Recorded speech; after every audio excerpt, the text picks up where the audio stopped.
నిలబడి అబద్ధం చెప్పలేనే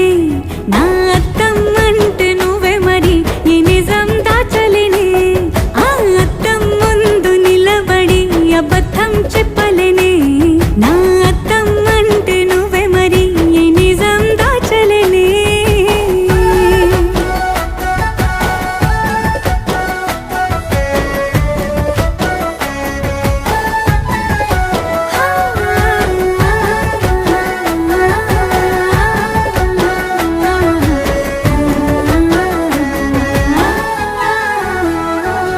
నీకు నచ్చిన సంగీతం ఏంటి నీ చెప్పుల సవ్వడి నువ్వు మెచ్చిన నగలు ఏంటి వంపున ముద్దు తడి నీకిష్టమైన చోటు ఏంటి అది చల్లని నీ ఒడి నువ్వు కోరుకున్న దుస్తులేంటి నీ వెచ్చని